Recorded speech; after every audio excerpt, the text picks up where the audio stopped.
Welcome back to the channel दोस्तों। बहुत बहुत स्वागत है आपका रोवर दर्शनी आपके ही चैनल में। तो दोस्तों, लेह लद्दाख की सीरीज़ चल रही है ये आपकी, और आज मैं एक बहुत ही अच्छी टॉपिक पे आपसे बात करने वाला हूँ। एक पे नहीं बल्कि बहुत सारी चीज़ों के बारे में आपसे बात करूँगा। लेकिन सबसे पहले एक इम्पॉर्टेंट बात, बहुत लोग कहते हैं कि डेस्टिनेशन से ज़्यादा मज़ा रास्तों में आता है। मतलब जो जर्नी है that is more beautiful, more enjoyable और ज़्यादा मज़ा आता है। ऐसा क्यों बोलते हैं, ये मैं कई बार सोचता था। ये रास्ते आपके सामने हैं, सुंदर नज़ारे, जो कि आज हम चांगला पास ले जा रहे हैं। लेकिन आज आपको चांगला पास पहुंचने पे क्या होता है पहले वो सुनाऊंगा, और उसके बाद उस जर्नी में ले जाएंगे, जिससे कि आपको इस लाइन का अंडरस्टैंडिंग अच्छे से हो कि रास्तों में क्यों ज़्यादा मज़ा आता है। और वाकई में एक्चुअली में जब हम चांगला पास यानी कि 17,500 फुट पे पहुँचे, जिसके लिए हम लेह लद्दाख की जर्नी कर रहे हैं 6 या 7 दिन से, वहाँ क्या हुआ दोस्तों। फाइनली चांगला पास पे आ गया हूँ। भाई के साइकिल पे भी आया है। गजब गजब हमारी रूम है।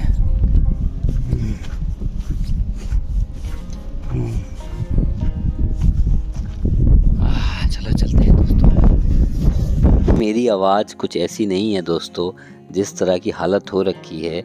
और अब आपके सामने नज़ारे हैं दोस्तों, ये देखिए सुंदर। अभी जो आपने एक लेफ़्ट हैंड साइड में देखा नज़ारा, बहुत ही सुंदर जब हम चांगला पास की चढ़ाई करते हैं दोस्तों।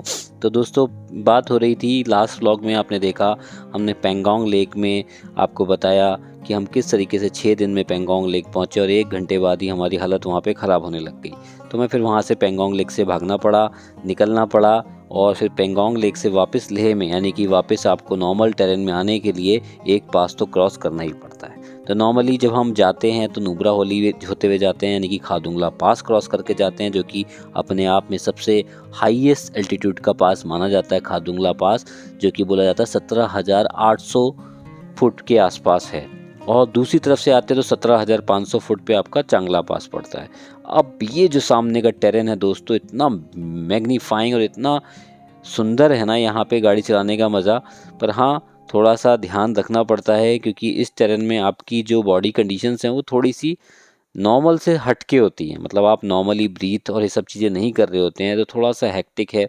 अगर मैं स्टेप आउट करता हूँ कार से तो एकदम चक्कर से आने लग जाते हैं दोस्तों।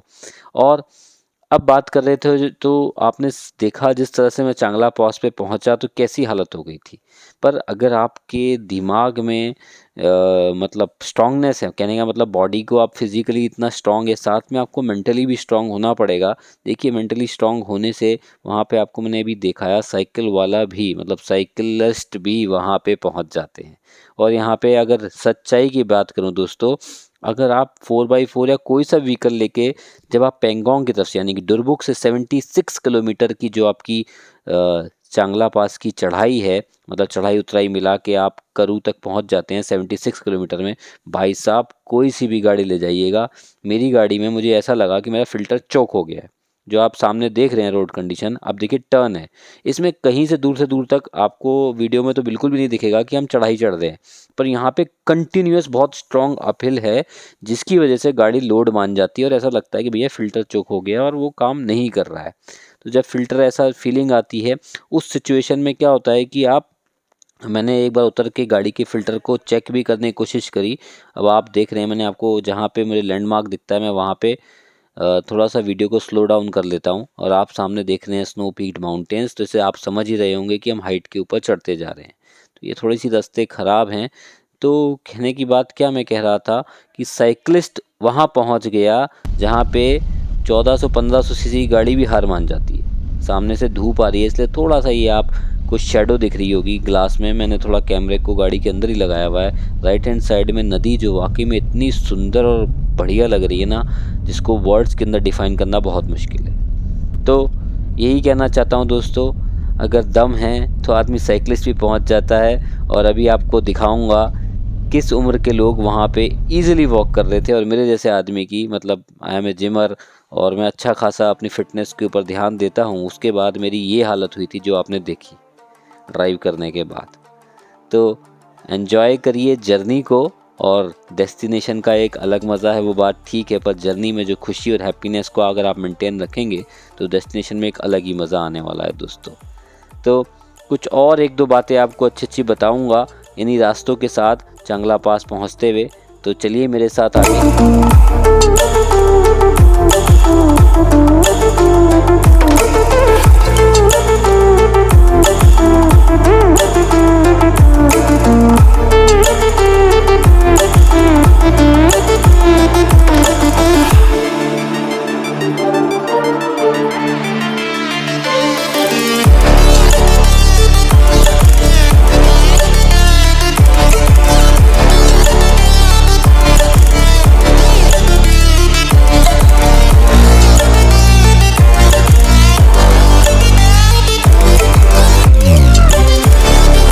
दोस्तों आप बताइएगा ये लेक कौन सी है जो पेंगोंग लेक से जब हम डुरबुक आते हैं और डुरबुक से चांगला लेक के पास पहुंचते हैं तो बीच में एक लेक है और कुछ 4-5 घर भी हैं।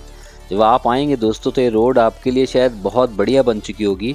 अभी तो हमारे लिए तो ये अंडर कंस्ट्रक्शन है और आपने देखा ही जैसे लेह तक पहुँचने के लिए यहाँ से 76 किलोमीटर है, पर हम तो कारू में ही स्टे करेंगे तो हमारे लिए वही 26 किलोमीटर कारू से जो लेह का रास्ता है वो कम हो जाएगा, क्योंकि हमें नेक्स्ट डे वापस घर निकलना है, दिल्ली निकलना है। तो इसलिए हम कारू से ही रास्ता कटता है मनाली के लिए, वहीं से जाएंगे। अब आप ये रास्ता देख रहे हैं दोस्तों, अब ये बेचारे इतनी हाइट पे मेहनत कर रहे हैं, मतलब ये इतने BRO के लोग कितने मेहनत, हेड्स ऑफ टू देम। जहाँ हमारी आने में और जहाँ हमारे लिए जो एडवेंचर है, BRO सही बोलता है, वहाँ ये इनके रोज़ का काम है। हम जो दिल्ली से यहाँ एडवेंचर करने आ रहे हैं, कई बार ये भी सोचता हूँ सिर्फ एडवेंचर करने आए हैं, क्या करने आए हैं। कुछ लोग कहते हैं अगर रास्तों में मज़ा है तो क्या मज़ा है। तो दोस्तों अगर आप स्काई देख रहे हैं ना, मैंने पूरी जो मेरी लेह लद्दाख की सीरीज़ है इसमें कहीं भी कोई भी फ़िल्टर यूज़ नहीं किया है। ये नेचुरल है जो मेरे कैमरे से बना है। नॉर्मल कैमरा मेरा फ़ोन का कैमरा है, क्योंकि अभी मैं स्टार्टअप कर रहा हूँ तो मैंने नॉर्मल फ़ोन के कैमरे से ही बनाता हूँ और मेरे पास कोई ज़्यादा डिवाइसेस नहीं हैं और मैंने इसमें कोई एडिटिंग नहीं की है। जो आपके सामने नज़ारे हैं वो as it is normal phone के नज़ारे हैं और आप देख सकते हैं दोस्तों रोड की कंडीशन और साथ में जैसे बस और ये सब आती हैं तो वाकई में जो ज़िंदगी है, मतलब डर तो लगता ही है दोस्तों। पत्थर और ये सब देख के हालत तो ख़राब होती है। क्यों हालत ख़राब होती है? फैमिली के साथ हैं भाई, अगर कुछ भी ऊपर नीचे हो गया यहाँ पे फिर कैसे आप मैनेज करेंगे? मतलब यहाँ पे टो करके ही फिर तो गाड़ी को ले जाना पड़ेगा और कोई दूसरा ऑप्शन दिखता नहीं है। और फिर आपको जाने के लिए भी काफ़ी अच्छी खासी हैवीली कॉस्ट पे करनी पड़ती है। तो नज़ारे के साथ साथ ये डर तो है ही, क्योंकि नज़ारों के साथ साथ जो रोड कंडीशन अभी है वो थोड़ी टफ़ है। तो जब ये टफ़ कंडीशन से आते हैं तो नज़ारे भी कुछ अलग होते हैं। अब आप सामने जो देख रहे हैं दोस्तों नज़ारा, ये ऐसा नज़ारा है जो मतलब मैंने बहुत कम देखा है लाइफ में। जब हम इतनी हाइट पे पहुंच जाते हैं तो इतना स्ट्रेटनेस और इतने पहाड़ इतना क्लियर बहुत कम जगह को देखने को मिलता है। अब जो चांगला पास की आप चढ़ाई करते हैं, चांगला पास की चढ़ाई करते हैं, तो चांगला पास की चढ़ाई करते हुए भी रोड जो है अंडर कंस्ट्रक्शन है और काफ़ी बन रही है। पर 1-2 साल में शायद ये काफ़ी अच्छी फुल वेदर रोड बना रहे हैं, क्योंकि यहाँ पे वो जिसको बोलते हैं ना गिट्टी, क्या बोलते हैं आपका, जो थम्स हैं वो लगा रहे हैं, मतलब चकोटे जो कि बर्फ़ में आपकी ख़राब नहीं होगी। ये देखिए ट्रक वाले भाई साहब के लिए धन्यवाद, ये रुक गए हमारे लिए, बहुत बहुत धन्यवाद भाई साहब का, अदरवाइज़ हम ही रुकते रुकते आ रहे हैं। तो दोस्तों आशा करता हूँ आपको ये व्लॉग अच्छा लग रहा होगा और अच्छा लगने से पहले आपको चांगला पास पहुँच के दिखाता हूँ। अब हम चांगला पास पहुँचने ही वाले हैं, तो वहाँ पे मेरी एक्चुअली में क्या हालत हो चुकी है आपको मैं बात करके बताऊँगा चांगला पास से डायरेक्ट। तो जब आप आएँ तो अपना मेंटल सेट उस लेवल का रख के आएँ कि आपको ये सब चीज़ें तो बियर करनी होगी। जो मैं भी आपको, मेरी जो कंडीशंस है वैसा तो आपको मतलब थोड़ा सा सोचना पड़ेगा कि अगर आपको ऐसे नज़ारे देखने हैं तो इतना माइंडसेट तो आपको बनाना होगा। ये सामने देख रहे हैं आप, बिल्कुल स्नो पैक्ड माउंटेन, बहुत ही मेस्मराइजिंग लग रहे हैं। चलिए उतरता हूँ और फिर आपको एक्चुअली में अभी मेरी सिचुएशन कैसी है। और ये MI रूम, यहाँ मेडिकल रूम अवेलेबल है चांगला पास में, अगर आप चाहें तो। पहुंच गए चांगला पास। हालत ख़राब हो रही है, थक गए। पेंगोंग से तक का रास्ता बड़ा ही हालत ख़राब कर देने वाला है। ज़्यादा नहीं बोल पाऊँगा।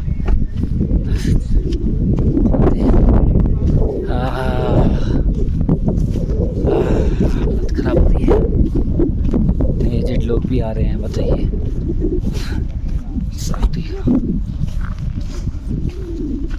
आ सकते हैं तो हम भी आ ही सकते हैं।